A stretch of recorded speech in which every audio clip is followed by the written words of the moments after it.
하지정맥류의 증상은 불편한 증상이 대부분 종아리로 온다고 했습니다. 그래서 종아리 쪽에 하지정맥류 증상으로 인해서 심한 통증이 있을 때는 그것을 이제 수술적인 치료를 해줘야지만이 이제 그 통증이나 저림 같은 것들이 없어지게 됩니다. 없어지게 되는데, 그러면 이제 이게 일반적인 환자분들이 아니라 이제 임신 중에 하지정맥류가 생긴 환자분들도 있습니다. 이런 분들은 이제 임신 중에는 수술을 할 수가 없기 때문에 압박 스타킹으로 이제 통증 관리를 쭉 해오셨죠. 해오신 다음에 이제 출산하고 나서 이제 출산이 끝났으니까 이제 하지정맥류 수술을 해서 좀 다리 통증을 없애고 싶다, 이렇게 생각이 돼서 이제 급히 수술을 하시려고 하시는 분들이 간혹 있습니다. 그런데 출산 후에 하지정맥류 수술은 최소한 이제 모유수유가 끝나고 생리가 정상적으로 들어와서 정상적인 생리 기간을 한두 번 거친 후에 수술을 하시는 것이 좋습니다.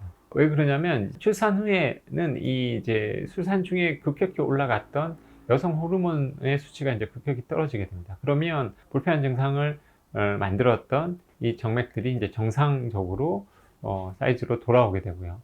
그렇게 됨으로써 그런 불편함이 점차 줄어들게 될 수가 있습니다.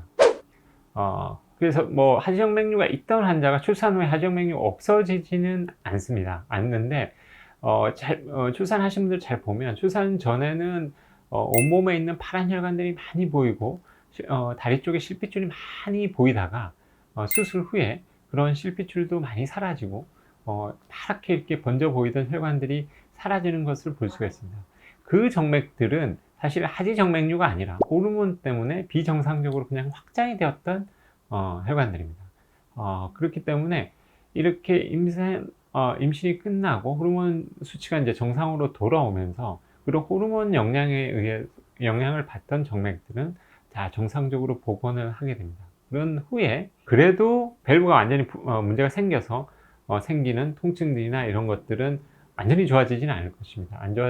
좋아지지 않기 때문에 이제 수술적 치료가 필요하게 되는데, 이제 임신이 끝나고 그 원래 생리가 돌아오기 전까지에는 또 하나의 호르몬이 있습니다. 그게 이제 프롤락틴이라는 호르몬인데요. 이 프롤락틴이라는 호르몬도 수치가 증가를 하게 되면 정맥을 약간 확장시키는 기능이 있습니다.